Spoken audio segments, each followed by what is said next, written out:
कहाँ पहुंचे थे लास्ट क्लास में, यदि ध्यान हो आप लोगों को? Sir atomic radius. Atomic radius के नोट्स बना लिए थे या सिर्फ डिस्कशन किया था? नहीं सर नोट्स बना लिए थे एटॉमिक रेडियस के। बना लिए, वेरी गुड। तो 2 मिनट वापस से 1 मिनट रिवाइज कर लेते हैं उसको, हमने क्या पढ़ा हुआ था, जिससे आगे की बातें बहुत अच्छे से हो सकें। तो जनरल ट्रेंड हम जो 11th क्लास में पढ़ के आते हैं, पीरियोडिक प्रॉपर्टीज, उसके अकॉर्डिंग यदि हम जनरल ट्रेंड देखते हैं तो किसी भी पीरियड के अंदर जब आप लेफ्ट टू राइट मूव करते हैं, कोई सा भी पीरियड है और यदि आप लेफ्ट टू राइट मूव करते हैं तो एटॉमिक रेडियस जो है वो क्या होता चला जाता है, डिक्रीज होता चला जाता है ना। ये जनरल ट्रेंड होता है। पर ये जो ट्रेंड हमने पढ़ा हुआ है ये होता है रिप्रेजेंटेटिव एलिमेंट्स के लिए। और रिप्रेजेंटेटिव एलिमेंट से यहां पर मीनिंग क्या है, तो रिप्रेजेंटेटिव एलिमेंट से यहां पर मीनिंग है S and P block elements. तो ये रेगुलर ट्रेंड एस और पी ब्लॉक एलिमेंट्स तक के लिए तो ठीक है, लेकिन यदि हम आगे बात करते हैं दूसरे एलिमेंट्स के बारे में, तो यदि आप ट्रांजिशन मेटल्स की बात कर रहे हैं तो ट्रांजिशन मेटल्स के साथ क्या प्रॉब्लम आ रही? तो ट्रांजिशन मेटल्स में हमने कहा कि जब आप किसी भी ट्रांजिशन सीरीज में, जैसे 3D सीरीज की बात करते हैं, तो किसी भी ट्रांजिशन सीरीज में जब आप लेफ्ट टू राइट मूव करते हैं तो लेफ्ट टू राइट मूव करने के साथ इनिशियली एटॉमिक रेडियस जो है वो क्या होता चला जाता है, डिक्रीज होता चला जाता है। होना ही चाहिए, रेगुलर ट्रेंड भी यही बोलता है कि लेफ्ट टू राइट किसी भी पीरियड में जब आप जाओ तो एटॉमिक रेडियस को डिक्रीज होना चाहिए। तो यहां भी जब हम लेफ्ट टू राइट मूव करते हैं तो एटॉमिक रेडियस क्या होता चला जाता है, डिक्रीज होता चला जाता है। लेकिन जो मिडिल के कुछ एलिमेंट्स हैं उनके लिए हम क्या देखते हैं कि एटॉमिक रेडियस की वैल्यू ऑलमोस्ट कांस्टेंट हो गई, कोई बहुत बड़ा वेरिएशन नहीं आ रहा है, एटॉमिक रेडियस ऑलमोस्ट कांस्टेंट हो गया है। और जब लास्ट एलिमेंट की हम बात करते हैं तो लास्ट एलिमेंट के लिए वापस से क्या हो जाता है, वो इंक्रीज हो जाता है। ठीक है, जबकि होना क्या चाहिए था कि continuously left to right move करने पे रेडियस को डिक्रीज होना चाहिए था। जब आगे स्टडी करी गई, इसका रीजन ढूंढने की कोशिश की गई तो 2 बातें पता पड़ी कि इनकी जो रेडियस है उन रेडियस की वैल्यू 2 फैक्टर पे डिपेंड कर रही है। Factor number 1 effective nuclear charge and second is shielding effect of D electrons. यदि हम नॉर्मल ट्रेंड देखते हैं तो हमें बहुत अच्छे से मालूम होना चाहिए कि नॉर्मल ट्रेंड के अकॉर्डिंग तो ये होता है कि radius is inversely proportional to effective nuclear charge and directly proportional to shielding effect. बोलो हाँ, यही होता है, radius inversely proportional to effective nuclear charge and directly proportional to shielding effect. लेकिन यदि हम यहां पर बात करते हैं एक ट्रेंड की, ध्यान से सुनिएगा, तो इसमें क्या हो रहा है, ये इनिशियली डिक्रीज हुआ है, मिडिल में कांस्टेंट और लास्ट में जाकर के इंक्रीज। रीजन ढूंढने की कोशिश की गई तो पता पड़ा कि इनिशियली जो कॉन्फ़िगरेशन है वो है D1, D2, D3, D4 ऐसे कॉन्फ़िगरेशन चले आ रहे हैं। और नेचुरल सी बात है कि एक सिंगल इलेक्ट्रॉन या 2 इलेक्ट्रॉन या 3 इलेक्ट्रॉन शील्डिंग नहीं कर सकते, न्यूक्लियस को घेर नहीं पाएंगे, प्रॉपर शील्ड नहीं बना पाएंगे न्यूक्लियस के चारों तरफ। इसलिए जो इफेक्ट वर्क करता है इनिशियल एलिमेंट के लिए वो सिर्फ और सिर्फ कौन होता है, इफेक्टिव न्यूक्लियर चार्ज। तो स्टार्टिंग एलिमेंट्स में लगातार इफेक्टिव न्यूक्लियर चार्ज इंक्रीज होता जाता है और इफेक्टिव न्यूक्लियर चार्ज इंक्रीज होता जाता है, इसीलिए उनकी जो एटॉमिक रेडियस की वैल्यू है वो एटॉमिक रेडियस क्या होती चली जाती है, डिक्रीज होती चली जाती है। ये ट्रेंड आया, ये स्टार्टिंग एलिमेंट्स के लिए बात आई है ना। यहां पे जब हम पहुंचते हैं तो ऑलमोस्ट D7, D8, D9 ऐसे कॉन्फ़िगरेशन होने चालू हो जाते हैं। तो उस कंडीशन में क्या होता है कि शील्डिंग इफेक्ट भी इंक्रीज होने लगता है। और शील्डिंग इफेक्ट क्या करता है, इफेक्टिव न्यूक्लियर चार्ज को बैलेंस करना चालू कर देता है। गुड आफ्टरनून जी। तो शील्डिंग इफेक्ट जो है वो इफेक्टिव न्यूक्लियर चार्ज को बैलेंस करना चालू कर देता है। और जब बैलेंस करता है तो इफेक्टिव न्यूक्लियर चार्ज का काम है इलेक्ट्रॉन को अंदर तरफ खींचना, शील्डिंग इफेक्ट का काम है इलेक्ट्रॉन को बाहर तरफ भगाना। जब दोनों इफेक्ट वर्क करने लगे हैं तो वो एक दूसरे को ऑलमोस्ट कैंसिल करना चालू कर देते हैं, इसलिए रेडियस वहां पर क्या हो जाती है, कांस्टेंट हो जाती है। सही है बात, ठीक। फिर हम आगे बढ़ते हैं, और फिर हम बात करते हैं लास्ट वाले एलिमेंट की। तो लास्ट एलिमेंट की बात करेंगे तो D10 कॉन्फ़िगरेशन आ रहा है पूरी तरीके से, जैसे कि जिंक। तो जिंक में D10 कॉन्फ़िगरेशन आ रहा है, और D10 कॉन्फ़िगरेशन होने के कारण क्या होता है कि अब सिर्फ और सिर्फ कौन सा इफेक्ट वहां पे वर्क कर रहा है, तो वहां पे शील्डिंग इफेक्ट ज्यादा वर्क कर रहा है, और शील्डिंग इफेक्ट है ना ज्यादा वर्क कर रहा है, तो शील्डिंग इफेक्ट इंक्रीज हुआ तो रेडियस भी क्या हो जाती है, इंक्रीज हो जाती है। तो अभी जैसी जानकारी प्राप्त हुई कि इसके नोट्स हम लोग बना चुके हैं लास्ट क्लास के अंदर, तो ठीक है, ये नोट्स यदि बन चुके हैं तो बहुत अच्छी बात है। अच्छा, टॉप टू बॉटम मूव कर जाएंगे तो क्या होगा, ये तो लेफ्ट टू राइट की बात हो रही है ट्रांजिशन सीरीज की। यदि ट्रांजिशन सीरीज में आप टॉप टू बॉटम मूव करेंगे तो क्या होने वाला है, मान लीजिए यहां पे फर्स्ट ट्रांजिशन सीरीज है ऐसी, इंक्रीज होगी, very good. Second transition series आ गई यहां पे, थर्ड ट्रांजिशन सीरीज आ गई। तो फिर वही बात करेंगे हम रेगुलर ट्रेंड की। रेगुलर ट्रेंड क्या कहता है, रेगुलर ट्रेंड कहता है कि कभी भी आप किसी पीरियड में यदि लेफ्ट टू राइट जाते हैं तो रेडियस डिक्रीज होती है, और जब किसी ग्रुप में टॉप टू बॉटम जाते हैं तो रेडियस क्या होती है, इंक्रीज होती है ना। तो हम ग्रुप की बात कर रहे हैं, हम टॉप टू बॉटम की बात कर रहे हैं। तो यदि टॉप टू बॉटम आप ग्रुप में जाना चाहते हैं तो रेडियस को क्या होना चाहिए, इंक्रीज होना चाहिए, ठीक। तो ऑर्डर कैसा होना चाहिए, ऐसा, बोलो हाँ। ये फर्स्ट ट्रांजिशन सीरीज है, ये सेकंड ट्रांजिशन सीरीज है, ये थर्ड ट्रांजिशन सीरीज है। रेडियस इंक्रीज होनी चाहिए, लेकिन आपकी जानकारी के लिए बता दूं, यहां पर या तो ऑलमोस्ट सेम हो जाती है या थोड़ी सी डिक्रीज हो जाती है, ये ध्यान रखना। ऑलमोस्ट सेम है या थोड़ा सा क्या हो जाता है, यहां पे जाकर के डिक्रीज हो जाता है।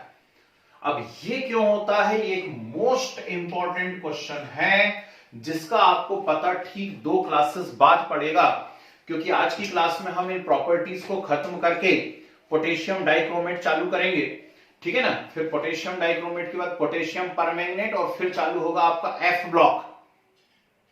तो एफ ब्लॉक जब हम पढ़ेंगे तो वहां एक प्रॉपर्टी में आपको पढ़ाऊंगा लेंथेनाइट कॉन्ट्रैक्शन, लेंथेनाइट कॉन्ट्रैक्शन, ठीक। तो वहां इस सेंटेंस को हम वापस से रिपीट करेंगे, तो ये मोस्ट इंपॉर्टेंट बात रहेगी, याद रखिएगा। तो यहां नहीं भी लिखो तो चल जाएगा, क्योंकि लेंथेनाइट कॉन्ट्रैक्शन में मैं ये आपको लिखवाने वाला हूं, ठीक है। एक्टिनाइट कॉन्ट्रैक्शन का इतना सिग्निफिकेंस है नहीं, लेंथेनाइट कॉन्ट्रैक्शन ज्यादा काम का है, ठीक है। तो चलिए साइड हेडिंग डालिए जरा फटाक से, आयनाइजेशन एनर्जी, आयनाइजेशन एनर्जी जी।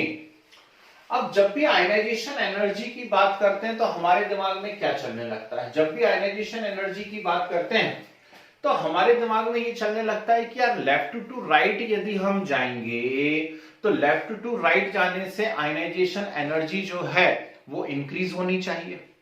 पर एक बात और दिमाग में आती है कि ionization energy is also inversely proportional to atomic radius, ठीक है ना। Ionization energy is inversely proportional to atomic radius, हम ये बात भी जानते हैं, लेकिन याद रखना कि वो रिप्रेजेंटेटिव एलिमेंट्स के लिए ट्रेंड ठीक है।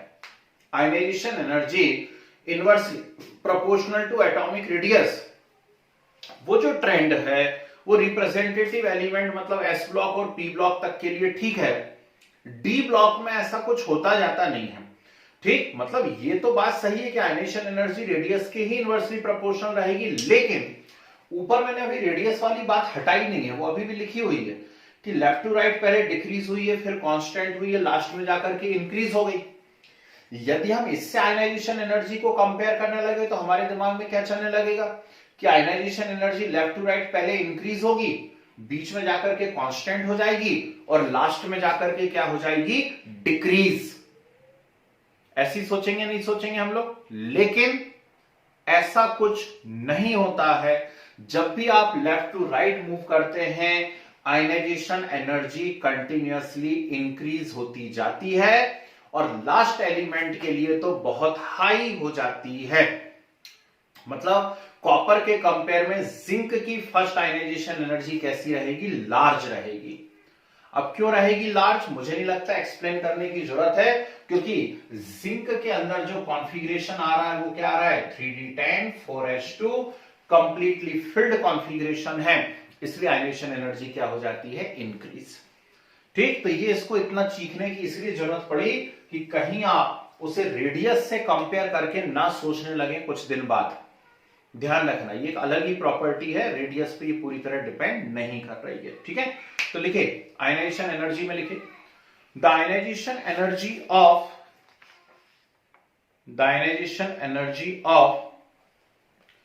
D block metals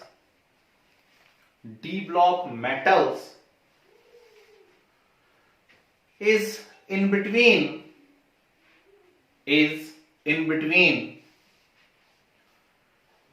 S and P block elements, is in between S and P block elements means it is higher than S block element, it is higher than S block element and less than P block element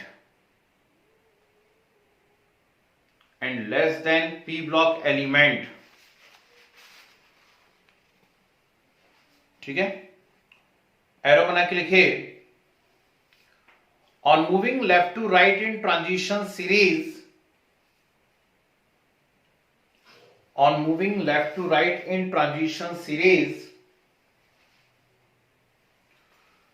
ionization energy increase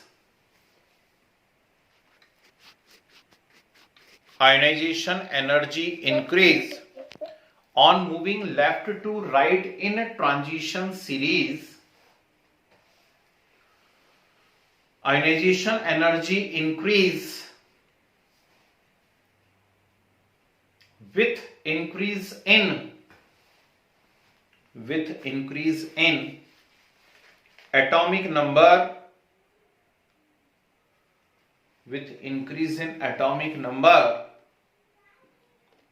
because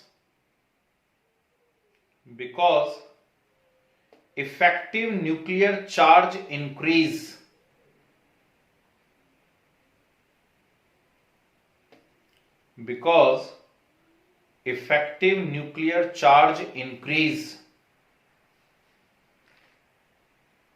ठीक है, arrow बना करके लिखिए the trend of ionisation energy, first लिखना the trend of first ionization energy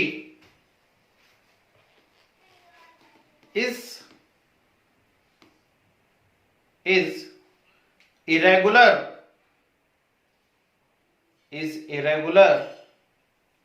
from iron to copper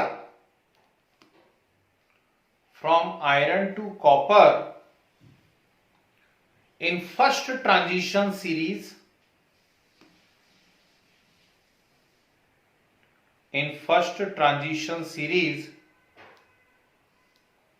means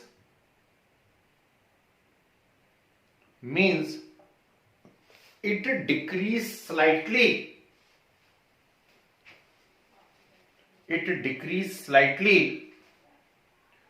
from iron to copper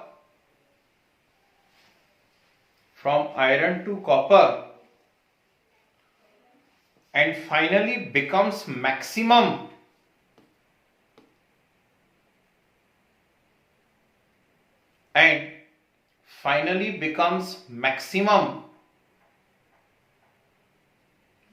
for zinc,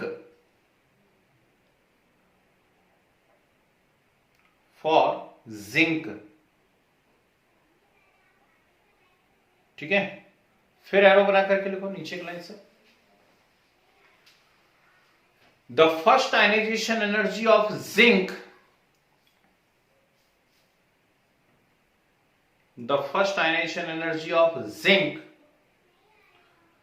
is maximum in this series,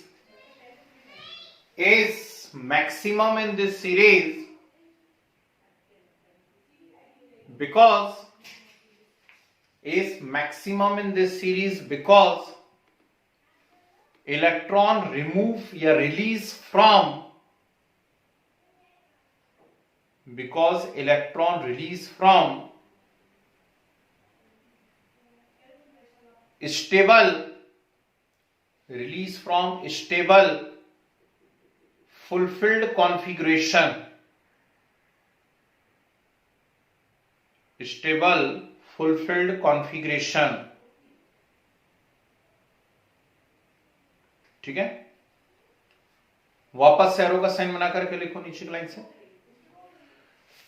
chromium has low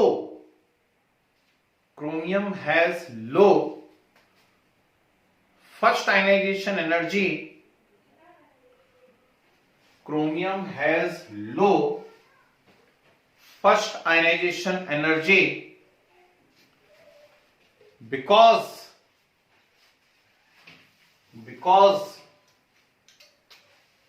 removal of one electron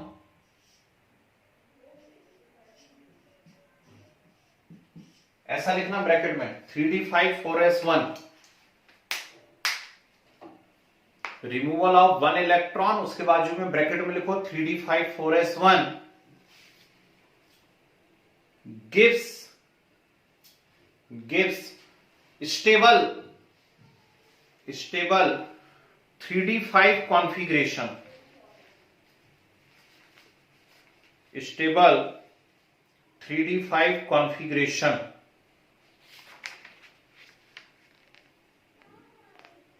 ठीक है। चलिए बढ़िया है, खत्म करो इस point को यहीं पे, ज्यादा कुछ सोचना विचारना नहीं है इसके लिए। सेकंड और थर्ड आयनाइजेशन एनर्जी लिखने से कोई मतलब नहीं है, कॉपी भरने से होना जाना है नहीं, याद रहनी नहीं है। दूसरी बात, लेंथेनाइट कॉन्ट्रैक्शन के कारण जो इफेक्ट पड़ेगा वो भी हम यहां नहीं लिख रहे हैं, हमें मालूम है कि लेफ्ट टू राइट तो ये ट्रेंड हमने लिख लिया। अब टॉप टू बॉटम यदि हम मूव करते हैं किसी भी ग्रुप के अंदर, तो टॉप टू बॉटम मूव करने के साथ साथ रेडियस इंक्रीज हो रही है, रेडियस इंक्रीज हो रही तो आयनाइजेशन एनर्जी को क्या होना चाहिए, डिक्रीज होना चाहिए। लेकिन फिर वही बात आएगी कि 3D सीरीज की आयनाइजेशन एनर्जी 4D सीरीज से ज्यादा है, लेकिन 5D सीरीज की आयनाइजेशन एनर्जी 4D सीरीज से ज्यादा है। रीजन क्या है, वही जो अभी बताया मैंने कि यहां पर क्या हो गया है कि साइज ऑलमोस्ट या तो सेम हो गए या थोड़े से डिक्रीज हो गए हैं ड्यू टू लेंथेनाइट कॉन्ट्रैक्शन, और साइज यदि डिक्रीज हुए हैं तो आयनाइजेशन एनर्जी क्या हो जाती है, इंक्रीज हो जाती है। ठीक है, तो टॉप टू बॉटम होना क्या चाहिए, आयनाइजेशन एनर्जी को डिक्रीज, लेकिन 5D सीरीज की आयनाइजेशन एनर्जी हो जाती है इंक्रीज, और रीजन आएगा उसका लेंथेनाइट कॉन्ट्रैक्शन। अब ये लेंथेनाइट कॉन्ट्रैक्शन क्या है ना, तो ये हमको अभी मालूम नहीं है, इसलिए हम बाद में बात करेंगे इसके बारे में 2 क्लास बाद। ठीक है, चलिए बस 2 प्रॉपर्टी बची है, खत्म ये पोर्शन हमारा। डाली हेडिंग इलेक्ट्रोड पोटेंशियल। ज्यादा कुछ है नहीं, इलेक्ट्रोकेमिस्ट्री में हम लोग बहुत अच्छा पढ़ चुके हैं इसको। इलेक्ट्रोड पोटेंशियल जी, तो बहुत सी ट्रांजिशन मेटल्स की यदि हम बात करते हैं, उनके लिए इलेक्ट्रोड पोटेंशियल की वैल्यू जो है वो कैसी होती है, नेगेटिव होती है। ठीक है ना, लिखवा सरका नामक अल जफी निटी ले हकई एजी एची बर्कल गॉफ, ये क्या था, ये था रिएक्टिविटी सीरीज या इलेक्ट्रोकेमिकल सीरीज। तो इसमें बहुत से ऐसे ट्रांजिशन मेटल्स आ जाते हैं जिनका जो पोजीशन है वो किसके ऊपर है, हाइड्रोजन के ऊपर है, और हाइड्रोजन के ऊपर यदि उनकी पोजीशन है तो उनके इलेक्ट्रोड पोटेंशियल कैसे आ रहे हैं, नेगेटिव इलेक्ट्रोड पोटेंशियल आ रहे हैं। जैसे बेस्ट एग्जांपल है हमारे पास जिंक, याद आया, तो जिंक के लिए कितना आता था, -0.76 वोल्ट आया करता था, याद था। लेकिन बहुत सारी मेटल्स ऐसी भी हैं जो हाइड्रोजन के नीचे हैं। बेस्ट एग्जांपल आपके पास है कॉपर, सिल्वर, गोल्ड, और इनके लिए इलेक्ट्रोड पोटेंशियल की वैल्यू कैसी है, इनके लिए इलेक्ट्रोड पोटेंशियल की वैल्यू पॉजिटिव है। ठीक है, ये एक इंटरेस्टिंग फैक्ट है, इस बात को हमें बहुत अच्छे से याद रखना चाहिए कि आप कह ही नहीं सकते एक्चुअली कि किसका इलेक्ट्रोड पोटेंशियल कैसा है और उसकी पोजीशन कैसी है, क्योंकि ट्रांजिशन मेटल्स के वेरिएबल ऑक्सीडेशन स्टेट होते हैं। इसके तुरंत बाद जो पॉइंट आने वाला है, उनके वेरिएबल ऑक्सीडेशन स्टेट होते हैं और अलग अलग ऑक्सीडेशन स्टेट्स के अंदर उनके रिडक्शन पोटेंशियल की वैल्यूज जो हैं वो भी कैसी होती हैं, अलग अलग होती हैं। Fe+2, Fe+2 यहां हाइड्रोजन के ऊपर है, लेकिन Fe+3 कहां पर है, नीचे है, गड़बड़ हो गई। Cu पॉजिटिव का इलेक्ट्रोड पोटेंशियल अलग है और Cu+2 का इलेक्ट्रोड पोटेंशियल अलग है। हालांकि दोनों पॉजिटिव हैं, लेकिन दोनों के इलेक्ट्रोड पोटेंशियल की वैल्यूज कैसी हैं, अलग अलग हैं। आ रही है नहीं आ रही बात समझ में, ठीक है ना। तो इलेक्ट्रोड पोटेंशियल इनका बहुत ही ज्यादा कंफ्यूजिंग वाला पॉइंट है, क्योंकि इनकी कोई डेफिनेट वैल्यू नहीं है और उसके पीछे सिर्फ एक रीजन है, that is variable oxidation state. लेकिन नॉर्मल ट्रेंड की यदि हम बात करते हैं तो ज्यादातर मेटल्स का जो है वो नेगेटिव होता है, और यदि किसी का नेगेटिव है तो वो अच्छे रिड्यूसिंग एजेंट है, और यदि किसी का पॉजिटिव है तो वो कैसे हैं, अच्छे ऑक्सीडाइजिंग एजेंट हैं। आपको मालूम होगा स्ट्रॉन्गेस्ट रिड्यूसिंग एजेंट, जल्दी से बोल के बताओ, स्ट्रॉन्गेस्ट रिड्यूसिंग एजेंट कौन है? पूरी पीरियोडिक टेबल की हम बात कर रहे हैं, लिथियम। वेरी गुड, ठीक है ना। स्ट्रॉन्गेस्ट रिड्यूसिंग एजेंट, भैया क्या कर रहे हो, टर्म 1, स्ट्रॉन्गेस्ट रिड्यूसिंग एजेंट है लिथियम और स्ट्रॉन्गेस्ट ऑक्सीडाइजिंग एजेंट है फ्लोरीन। तो आप जैसे जैसे ऊपर से नीचे आ रहे हैं, टॉप टू बॉटम आ रहे हैं सीरीज के अंदर, वैसे वैसे रिड्यूसिंग बिहेवियर डिक्रीज होता जा रहा है और ऑक्सीडाइजिंग बिहेवियर इंक्रीज होता जा रहा है। रिड्यूसिंग बिहेवियर डिक्रीज हो रहा है, ऑक्सीडाइजिंग बिहेवियर इंक्रीज हो रहा है। अरे ये बात समझ में, तो उसमें ज्यादा लोड लेने की जरूरत नहीं है, इतना सिंपल सा एक ट्रेंड है, 10th क्लास के बच्चे आपको बता देंगे। अब ये प्रॉपर्टी तो एक्सप्लेन नहीं हो सकती भाई, इसमें तो बहुत सारे फ्लक्चुएशन है, बहुत सारी गड़बड़ है। तो फिर हम इससे रिलेटेड पॉइंट को पढ़ते हैं, that is variable oxidation state. Last property है, बस आपका ट्रांजिशन मेटल खत्म। So one of the best property of transition metal is variable oxidation state. आप बात करिए सोडियम की, जब भी आप सोडियम को देखेंगे आपको हमेशा सोडियम के ऊपर +1 चार्ज नजर आएगा। कैल्शियम को आप देखेंगे हमेशा +2 चार्ज नजर आएगा। एल्यूमिनियम को आप देखेंगे हमेशा +3 चार्ज नजर आएगा। लेकिन आयरन को आप देखेंगे तो +2 भी नजर आएगा और +3 भी नजर आएगा। कॉपर को आप देखेंगे तो पॉजिटिव भी नजर आएगा, +1 और +2। मैग्नीज +2 +3 +4 +5 +6 +7। इतने सारे चार्ज ये कैसे शो कर देते हैं?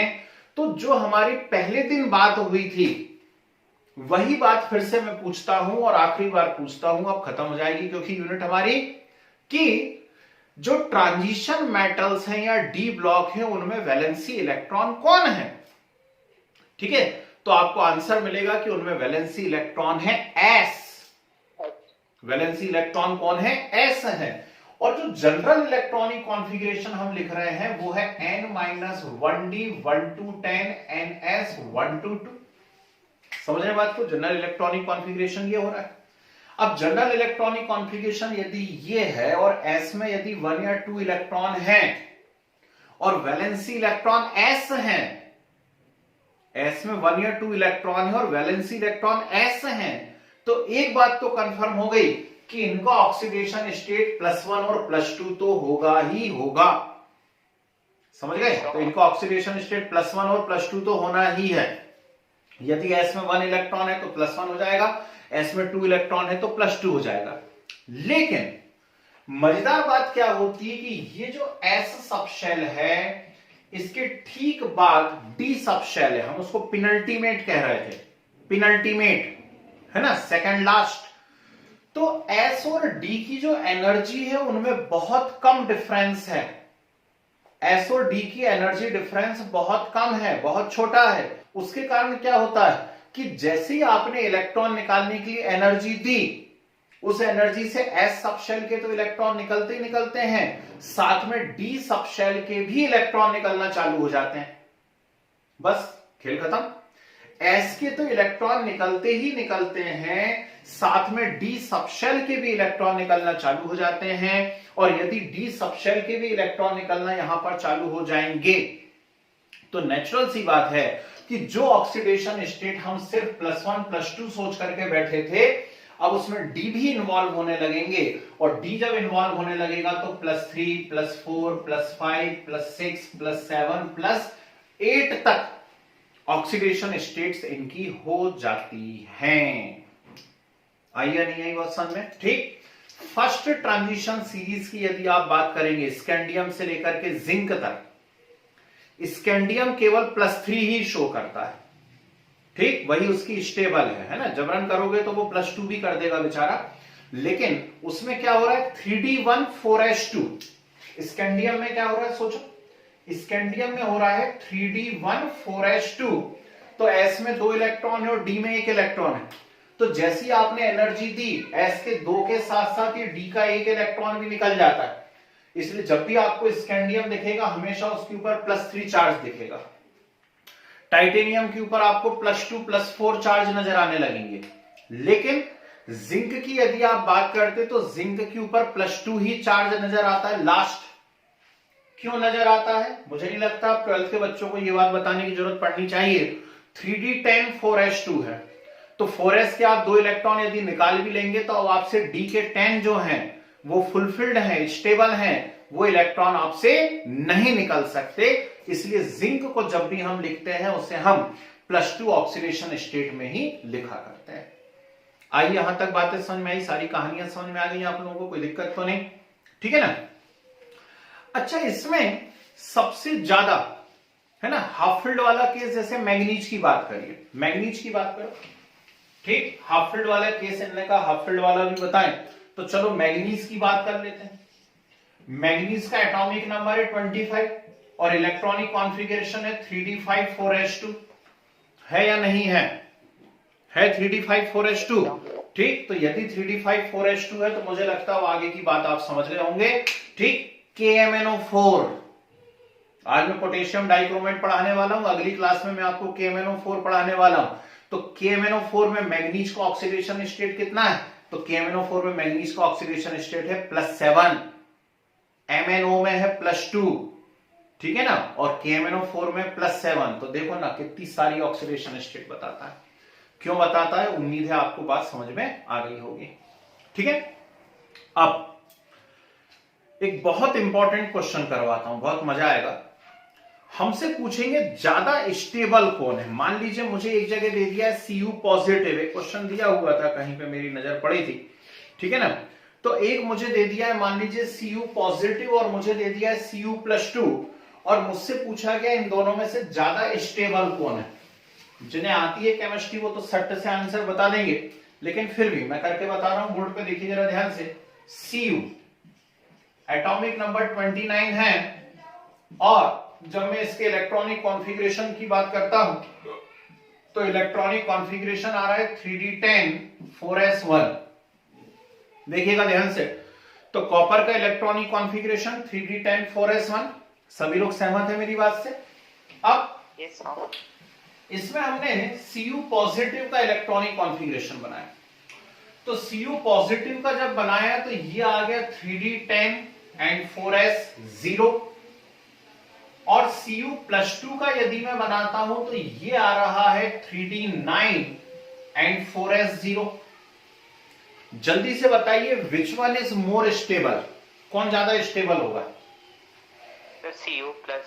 वेरी गुड, ठीक है। चलिए, तो स्टेबिलिटी की यदि आप बात करते हैं, और जैसे ही हमने इलेक्ट्रॉनिक कॉन्फ़िगरेशन देखा तो हमें पता पड़ा कि Cu positive is more stable then Cu+2, क्योंकि हम कंसेप्ट लगा रहे हैं हाफ फील्ड इलेक्ट्रॉनिक कॉन्फ़िगरेशन का, और हमें दिख रहा है कि हाफ फील्ड इलेक्ट्रॉनिक कॉन्फ़िगरेशन, ठीक, या फुल फील्ड इलेक्ट्रॉनिक कॉन्फ़िगरेशन ज्यादा स्टेबल है। इसमें फुल फील्ड हो रहा है, ये ज्यादा स्टेबल है, इसमें D9 पार्शियली फील्ड है, ये लेस स्टेबल है, बट आंसर इज रॉन्ग। क्या हो गया भाई? ठीक, स्टेबिलिटी की यदि आप बात करते हैं तो Cu positive is less stable then Cu+2, and this is correct answer, ठीक है। चलिए अब ये क्या गड़बड़ हुई है मैं बताने की कोशिश करता हूं। वैसे आंसर आया है स्क्रीन के ऊपर, है ना। इसको मैं एक्सप्लेन करने की कोशिश कर रहा हूं। जरा बोर्ड पे देखिए सभी लोग और घोंट लीजिए इस बात को बहुत अच्छे से कि जब आप इलेक्ट्रॉनिक कॉन्फ़िगरेशन की स्टेबिलिटी बताते हैं फॉर सेम मेटल आयन,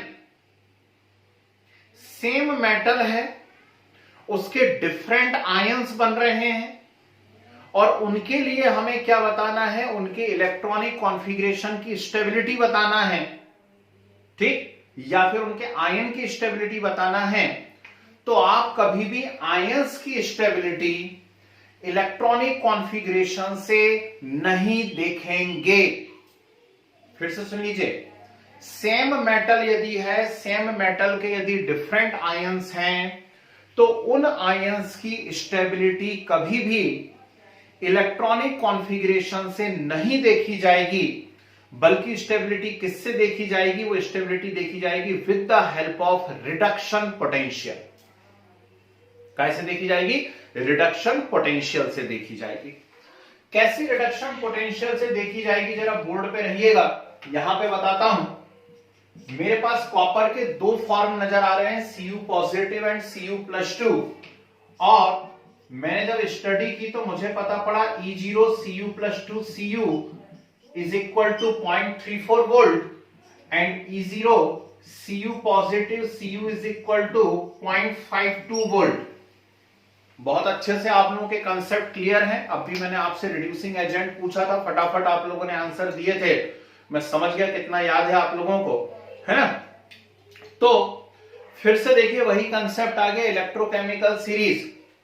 और इलेक्ट्रोकेमिकल सीरीज में हमें मालूम है जैसे जैसे आप टॉप टू बॉटम जाते हैं, रिड्यूसिंग नेचर यानी इलेक्ट्रॉन डोनेट करने का नेचर कम होता जाता है और ऑक्सीडाइजिंग नेचर यानी इलेक्ट्रॉन रिसीव करने का नेचर बढ़ता जाता है। इलेक्ट्रॉन डोनेट करने का नेचर कम होता जाता है और इलेक्ट्रॉन रिसीव करने का नेचर क्या होता चला जाता है, बढ़ता चला जाता है। अब जरा अकल लगा करके बताइए कि Cu+2 और Cu पॉजिटिव में से इलेक्ट्रोकेमिकल सीरीज में नीचे कौन होगा, जल्दी बोलो। Cu पॉजिटिव और Cu+2 में से इलेक्ट्रोकेमिकल सीरीज में नीचे कौन होगा? ठीक भैया, जिसका रिडक्शन पोटेंशियल जितना ज्यादा होगा वो उतना नीचे होगा। Li जो है लिथियम, लिथियम का रिडक्शन पोटेंशियल है -3.04 वोल्ट माइनस, और जो फ्लोरीन है, फ्लोरीन का है 2.84 वोल्ट। तो जैसे जैसे आप ऊपर से नीचे की ओर जाते हैं वैल्यू मोस्ट नेगेटिव से 0 होती है और फिर 0 से पॉजिटिव में बढ़ती चली जाती है। तो नीचे कौन होगा? नीचे वो होगा जिसका रिडक्शन पोटेंशियल ज्यादा होगा, और रिडक्शन पोटेंशियल ज्यादा किसका है? Cu पॉजिटिव का। और यदि इसका रिडक्शन पोटेंशियल ज्यादा है तो इसमें तेजी से इलेक्ट्रॉन रिसीव करने की टेंडेंसी होगी। फिर से सुनो मैंने क्या कहा, इसमें तेजी से इलेक्ट्रॉन रिसीव करने की टेंडेंसी होगी। तो बोलो इन दोनों में से जल्दी से इलेक्ट्रॉन कौन रिसीव कर लेगा? Cu positive. ये मोर ऑक्सीडाइजिंग होगा, तेजी से इलेक्ट्रॉन रिसीव कर लेगा, और तेजी से इलेक्ट्रॉन रिसीव कर लेगा तो ये कैसा हो जाएगा? अनस्टेबल। इसलिए Cu+2 कैसा बना रहता है? स्टेबल। कुछ गुस्सा दिमाग के अंदर, ठीक है ना। तो अब आप अपने पुराना दिमाग दौड़ाइए। आज तक आपने जितने भी कॉपर के सॉल्ट या कॉपर के कंपाउंड देखे हुए हैं उनमें आप मोस्टली देखिए वो Cu+2 वाले ही होंगे, हैं? ठीक, बेस्ट एग्जांपल आपके सामने है ब्लू विट्रियोल, है CuSO4.5H2O, Cu+2 वाला है या नहीं है? देखो कितना प्यारा क्वेश्चन था, है। तो चलिए ऐसा ही एक क्वेश्चन मैं भी आपसे फिर से पूछूंगा। हाँ जी बोलिए। तो मुझे मतलब जो आपने अभी समझाया ना वो मुझे थोड़ा समझ में नहीं आया, क्योंकि Cu यहाँ 3D9 वाला मतलब Cu+2 को मतलब इलेक्ट्रॉन लेना चाहिए ना जल्दी से, ताकि वो स्टेबल हो जाए। तो Cu+, बिल्कुल सही बात है ना। इनका कहना बिल्कुल सही है कि इलेक्ट्रॉन पहले इसको ले लेना चाहिए जिससे कि ये 3D10 हो जाए, है ना। पर ये क्यों ले रहा? बेटा इलेक्ट्रॉन लेना इस पे डिपेंड नहीं करता है। इलेक्ट्रॉन लेना या इलेक्ट्रॉन देना इस पे डिपेंड करता है, रिडक्शन पोटेंशियल।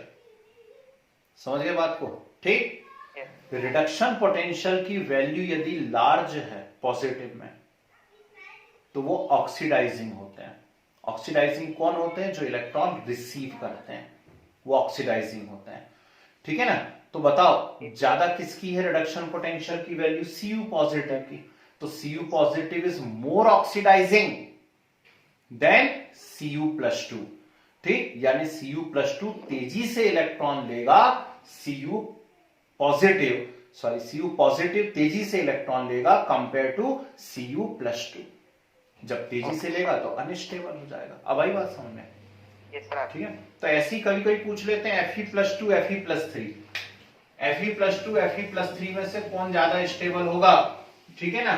तो चलिए अब ढूंढेंगे इसका आंसर हम लोग रिडक्शन पोटेंशियल की वैल्यू से। पहले इतने नोट्स बनाते हैं। तो समझ में आई, ये दोनों प्रॉपर्टी मिलती जुलती हैं, इसलिए मैं एक साथ पढ़ा रहा हूं इन दोनों को। ओके, लिखो हेडिंग डालिए reduction potential.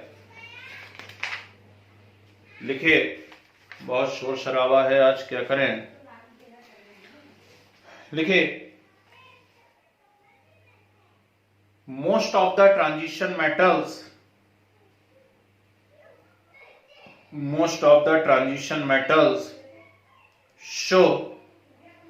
show negative value of reduction potential,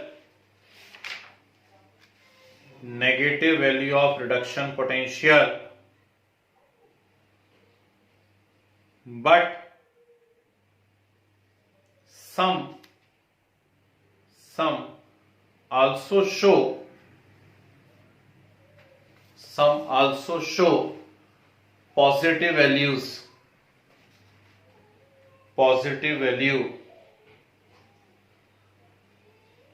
ठीक है, एरो का साइन बना करके लिखे,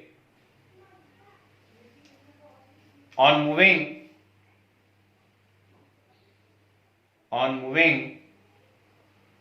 left to right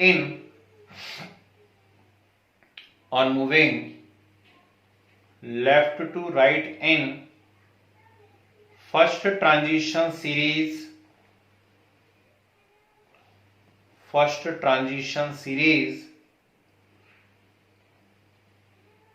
the value of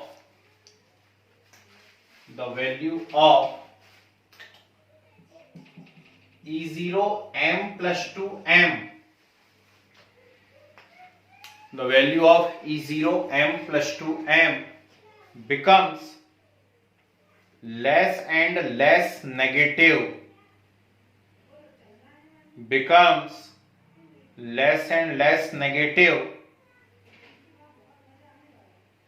and it is due to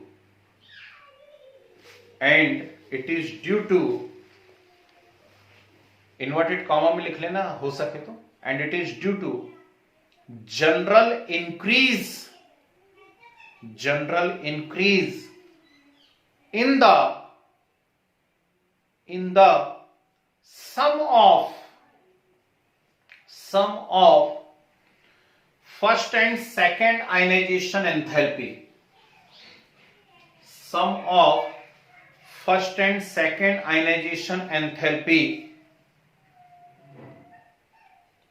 ठीक है। फिर एरो बना के लिखिए, copper is only metal in first transition series,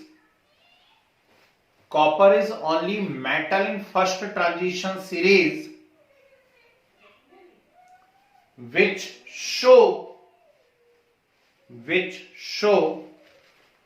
positive value of E0,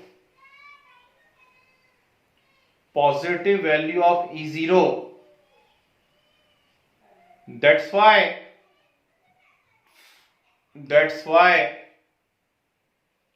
it does not liberate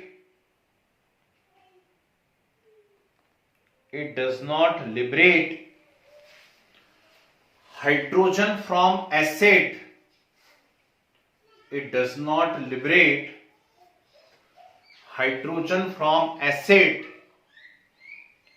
And can react with and can react with very strong oxidizing agent only,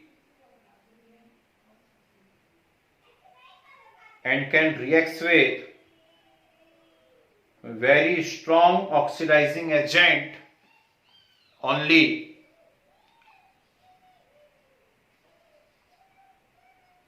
Arrow बना के लिखे, the positive value of E0 of copper, the positive value of E0 of copper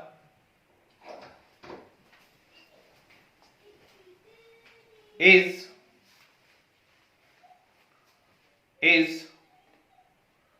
due to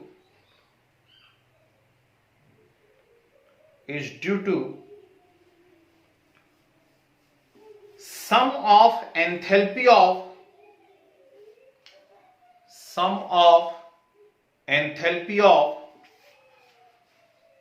sublimation and ionization, sum of enthalpy of sublimation and ionization not balanced by hydration enthalpy, not balanced by hydration enthalpy. ठीक है, तो इसी में तुरंत heading डाली जरा, oxidation state, oxidation state लिखे, one of the best characteristic of transition metal, one of the best characteristic of transition metal is presence of variable oxidation state,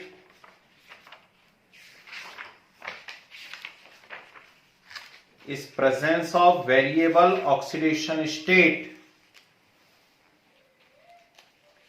small bracket में लिख लीजिए, accept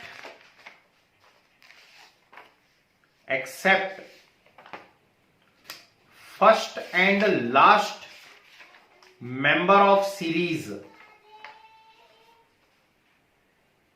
accept first and last member of the series, first and last member of the series. ठीक है, arrow बना के लिखे,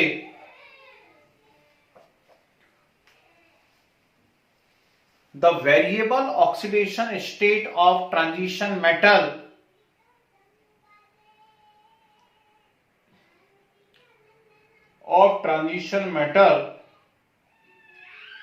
is due to the reason that the general electronic configuration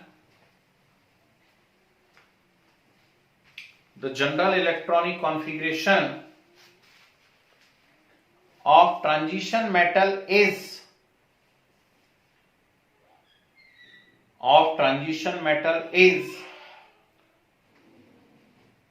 n minus 1d 1 to 10,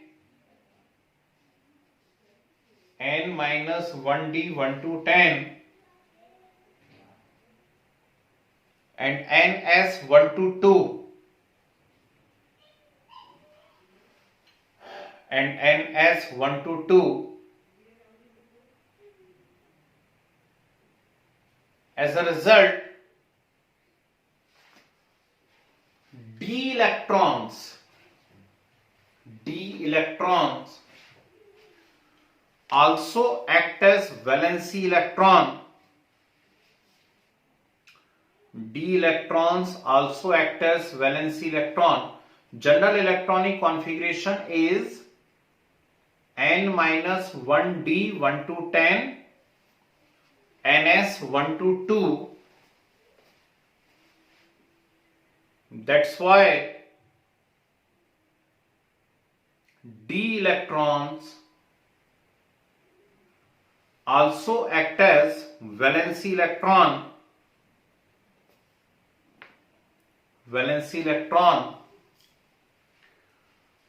and can participate in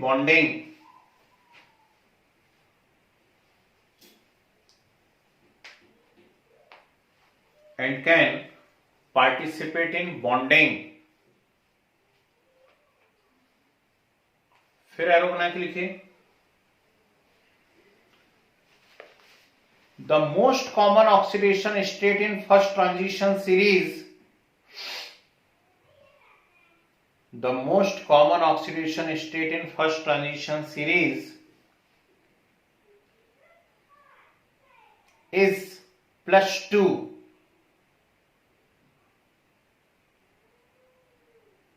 The most common oxidation state in first transition series is +2 except scandium. कितना बताया था उसका? +3 except scandium. फिर arrow का sign बना के लिखिए, manganese Mn show maximum oxidation state +7, maximum oxidation state +7 in first transition series, in first transition series। ठीक है, फिर एरो बना करके लिखिए वापस से, osmium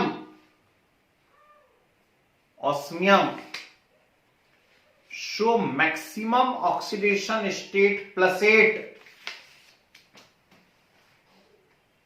show maximum oxidation state +8 among the periodic table, ध्यान रखना भाई, रूथीनियम भी +8 बताता है, नहीं तो आप कंफ्यूज हो जाओ Ru, लेकिन उसकी स्टेबल नहीं होती है, जबकि ऑस्मियम की +8 कैसी होती है? स्टेबल होती है। ओके, तो show maximum oxidation state +8 among the periodic table। Arrow बना के लिखिए, in some carbonyl compounds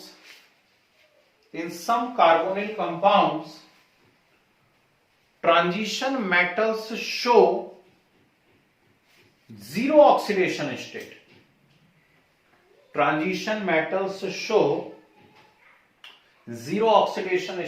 यदि किसी के स्कूल में कोऑर्डिनेशन केमिस्ट्री यूनिट हुई हो तो आपका जरूर सामना हुआ होगा इससे, NiCO4 FeCO5।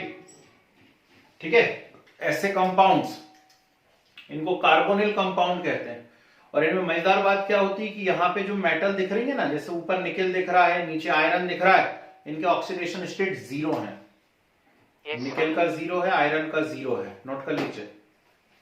ठीक है, तो कार्बोनिल कंपाउंड या मेटल कार्बोनिल में इनकी ऑक्सीडेशन स्टेट कितनी होती है? 0 होती है। ठीक है, वापस से एरो का साइन बनेगा, लिखे, इन +2 and +3 oxidation state,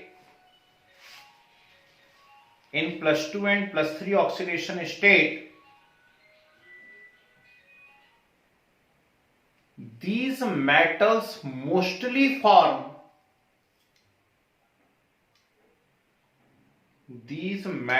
mostly form ionic bond,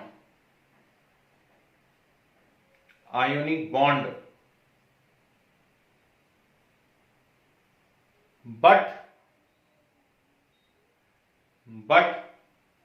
in higher oxidation state,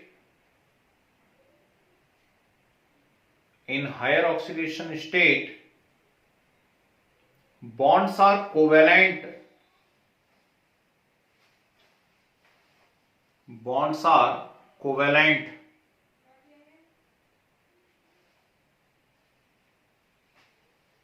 ठीक है,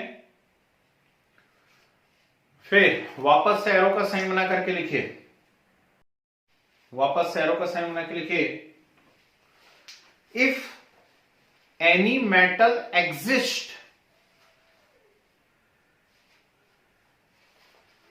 if any metal exists in more than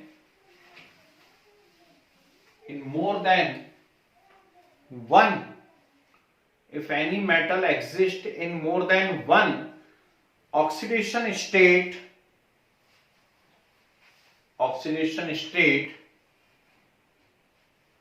then their relative stabilities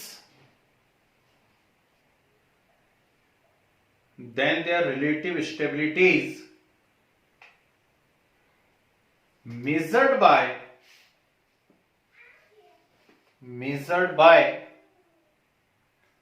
standard reduction potential, relative stabilities measured by standard reduction potential, small bracket में लिखिए, not by electronic configuration,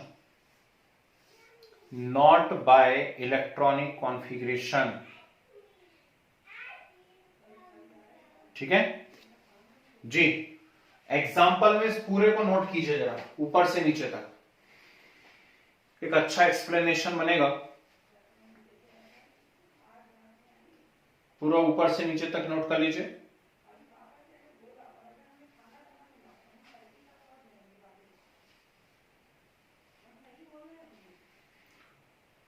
इसमें electronic configuration भी हमें नजर आ रहे हैं, रिडक्शन पोटेंशियल भी नजर आ रहे हैं, ठीक है। आप नोट करते रहिए, नोट करते करते एक मैं यहां पे साइड में एक होमवर्क आप लोगों के लिए लिख देता हूं कि Fe+2 है, तो E0 Fe+2 Fe इसकी वैल्यू है -0.44 वोल्ट और E0 Fe+3 Fe इसकी वैल्यू है कुछ 0.77 वोल्ट। अब आपको पता करना है कौन ज्यादा स्टेबल होगा, कौन कम स्टेबल होगा, Fe+2 ज्यादा स्टेबल होगा या Fe+3 ज्यादा स्टेबल होगा, ये आपको ढूंढना है। हाँ जी, नीचे तक नोट हो गया सभी का? हर बार सोचता हूं बस 5 मिनट का तो बचा है, बस 10 मिनट का तो बचा है, लेकिन फिर वो 1.5 घंटे की क्लास हो जाती है ना, 10 मिनट का बोल के। आज सोच रहे थे 10 मिनट में खत्म हो जाएंगी, जरा सी तो प्रॉपर्टी बची है। चलिए, उम्मीद है सभी का नीचे तक हो गया होगा। तो लिखिए इसका एक्सप्लेनेशन, अच्छे से लिखिए। रुको, पहले इसका एक्सप्लेनेशन तो लिखो। लिखो Cu+2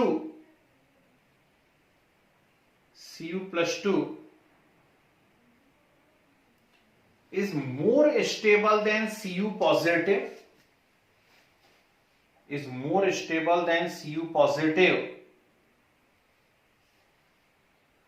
because the value of reduction potential of Cu positive, the value of reduction potential of Cu positive is large,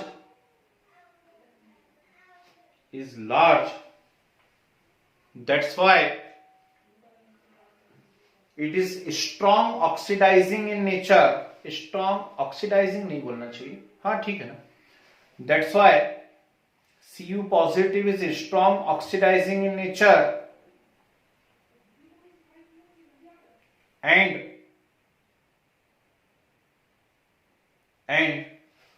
reduced easily,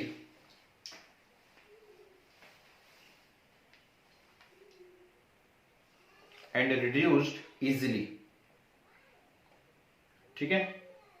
वापस से एरो का साइन बना के लिखो।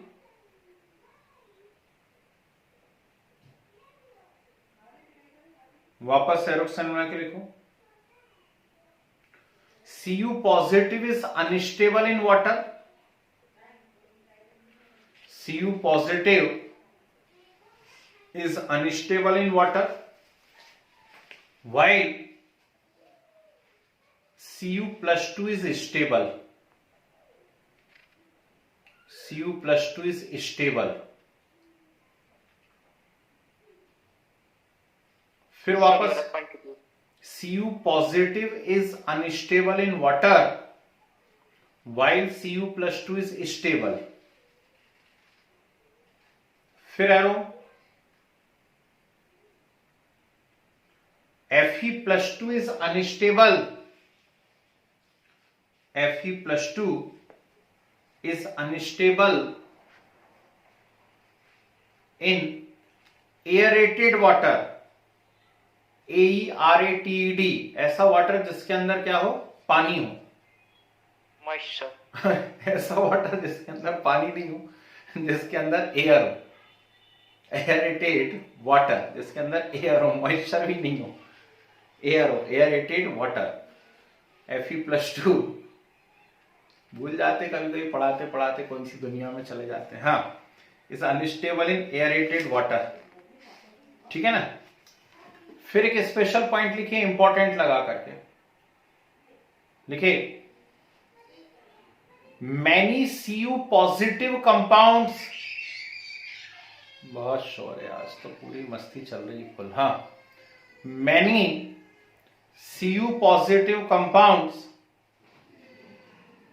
are unstable in aqueous solution. Cu positive compounds are unstable in aqueous solution and easily undergo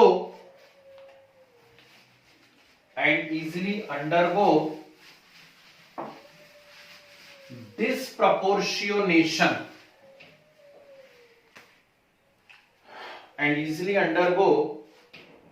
disproportionation. चलिए ये वाली बात लिख लीजिए, इस पॉइंट को लिख लें. ठीक है.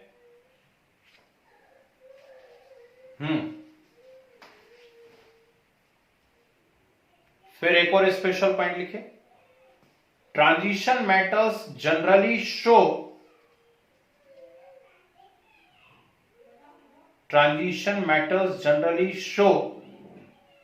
their maximum oxidation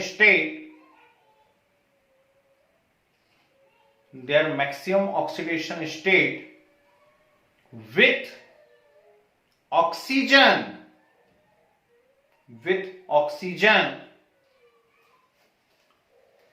because oxygen stabilize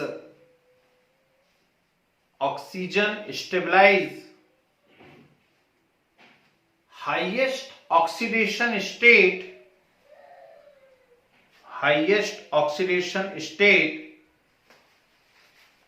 even more than fluorine,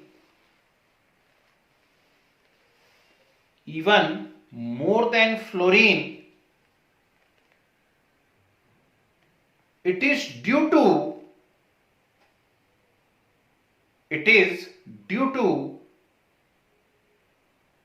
ability of oxygen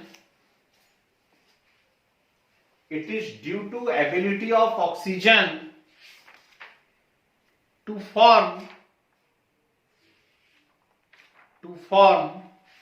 multiple bonds. Ability of oxygen to form multiple bond. ठीक है. उफ, सुनिए, जब आप पी ब्लॉक पढ़ रहे थे तो पी ब्लॉक में हमने ये बात लिखी थी, जैसे कि मान लीजिए इनर्ट गैस की बात करें तो इनर्ट गैस में हम लोगों ने ये स्टेटमेंट लिखा हुआ था कि inert gas show their maximum oxidation state with fluorine and oxygen only. Check करिएगा. और उसका रीजन लिखा हुआ था, it is due to their very high electronegativity. है ना.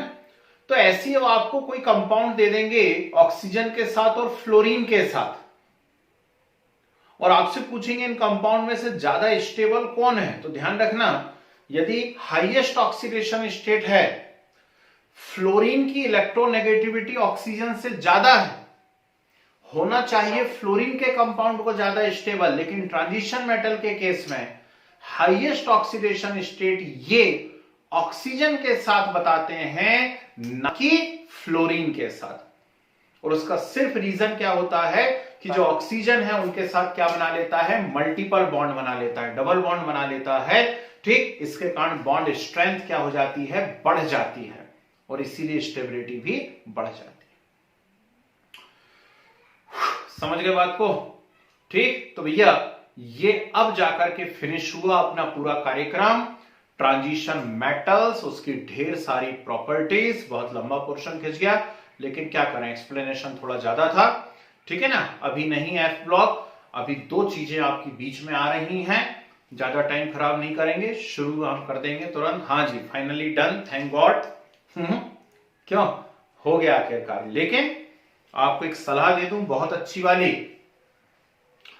कि एनसीईआरटी उठा लेना एटलीस्ट, और उसके पीछे के सारे क्वेश्चंस लगा लगा करके देख लेना, क्योंकि इसमें क्वेश्चन पूछने का तरीका थोड़ा सा अलग घुमा करके रहता है। ठीक है, तो थोड़ा सा जरा उन क्वेश्चंस को अच्छे से करके देख लेना भाई आप लोग एक बार, है ना। डाउट्स वगैरह इन केस हो जाते हैं तो उनका डिस्कशन हम कर लेंगे, उसमें कोई दिक्कत नहीं है। ठीक है, चलिए, तो अभी हमारे पास है 10, 15, 20 मिनट, तो टाइम खराब करने से अच्छा है।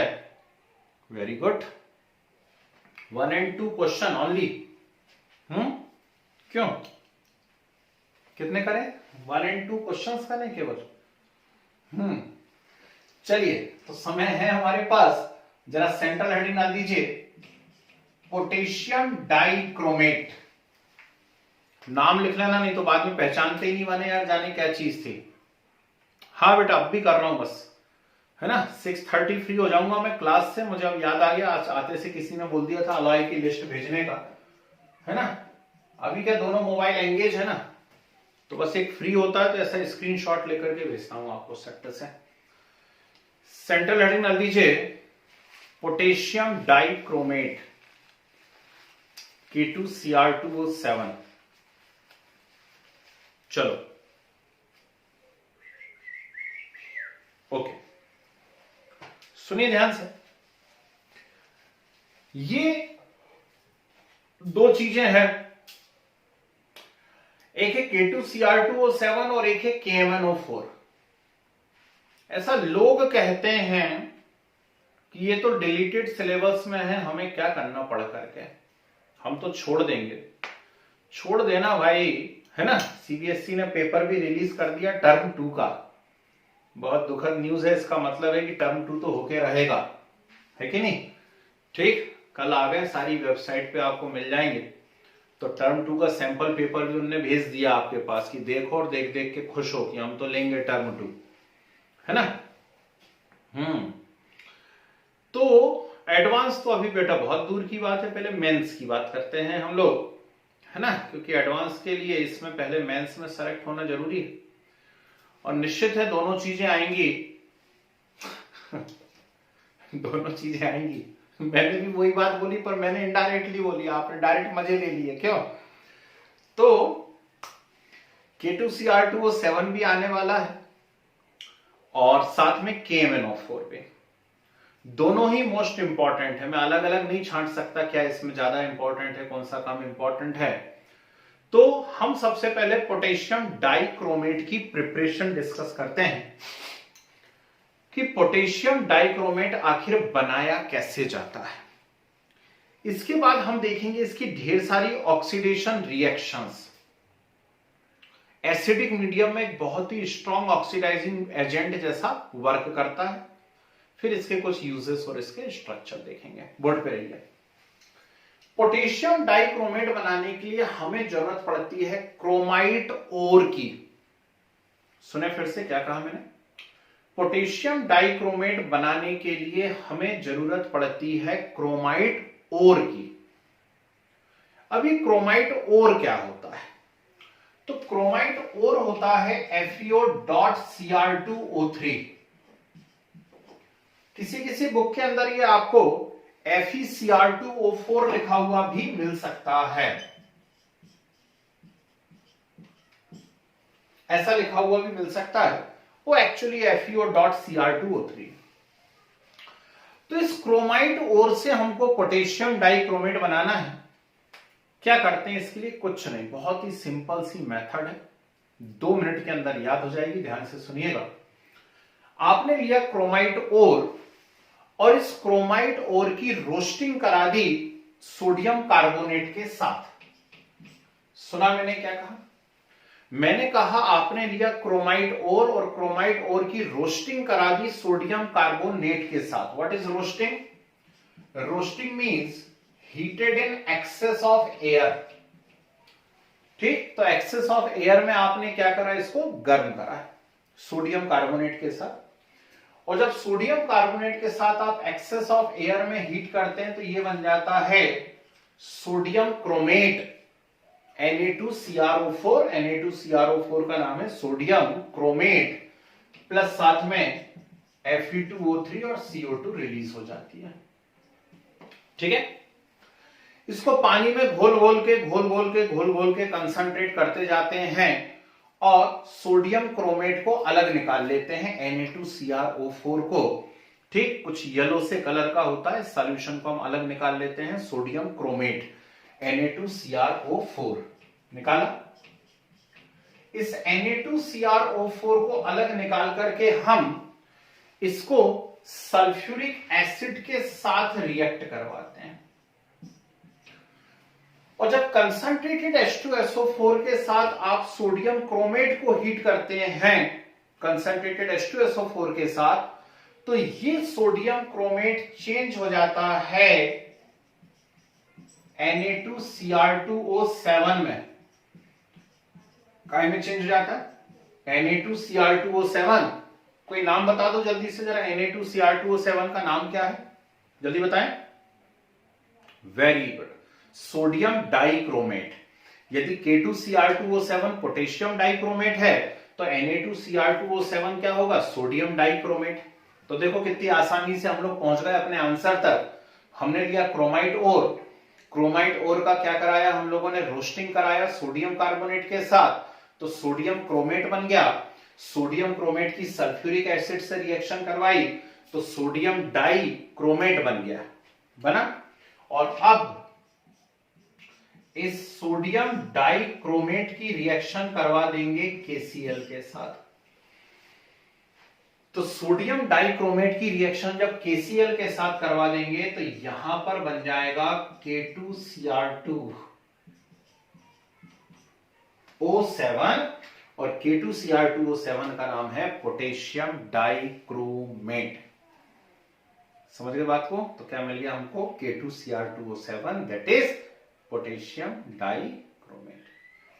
आई या नहीं आई बात समझ में? ठीक है, तो ये इसकी प्रिपरेशन है।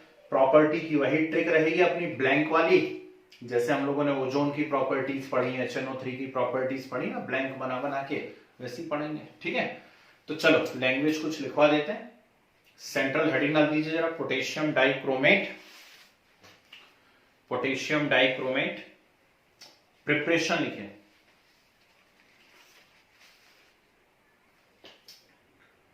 On industrial scale,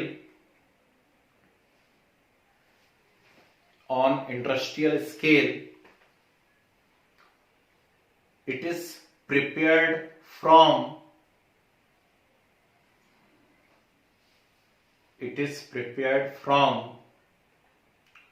chromite ore,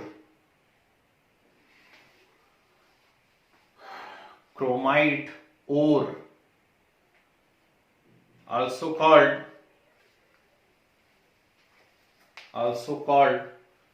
ferrochrome or chrome iron ore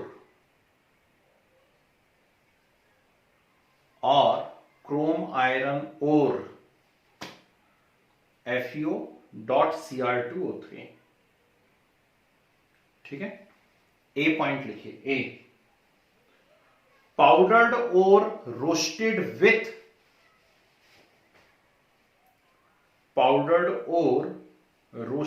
with sodium carbonate sodium carbonate and little quicklime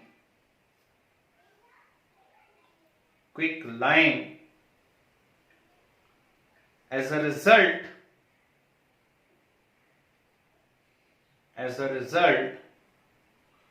yellow colored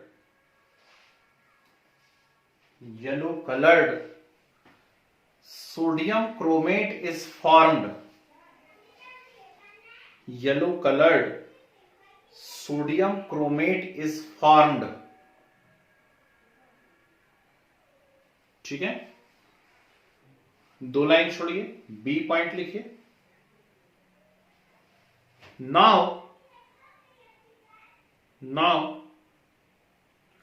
this sodium chromate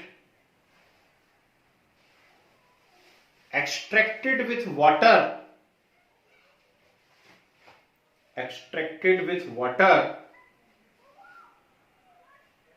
and treated with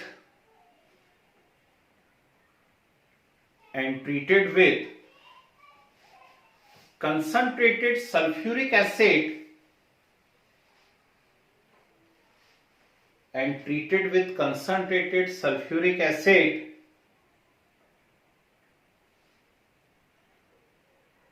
as a result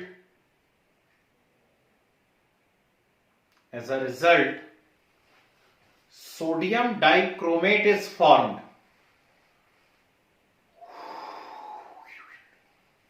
Sodium dichromate is formed. 2 line छोड़िए, फिर सी लिखिए.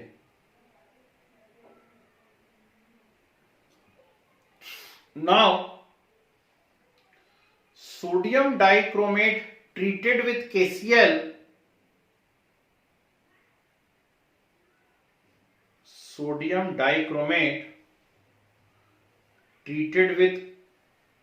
KCl as a result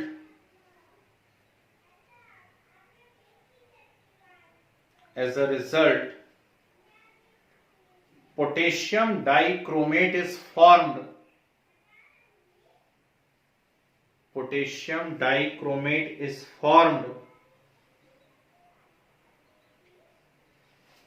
Which is less soluble than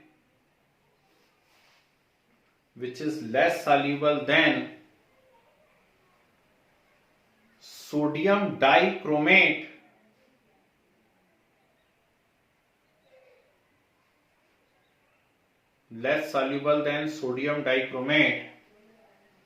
That's why its crystals easily separate out.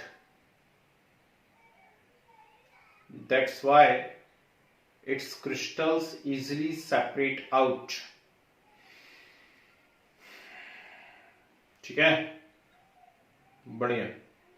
तो चलिए note कर लीजिए इन तीनों reactions को जरा बोर्ड पे से, और इनकी प्रॉपर्टीज हम लोग नेक्स्ट क्लास में डिस्कस करेंगे, है ना. पोटेशियम डाइक्रोमेट और साथ में KMnO4 भी खत्म हो जाएगा भाई. दोनों चीजें हो जाएंगी, बहुत इजीली हो जाएंगी नेक्स्ट क्लास में. लेकिन ठीक है, नोट करिए, बाकी बातें अगली क्लास में.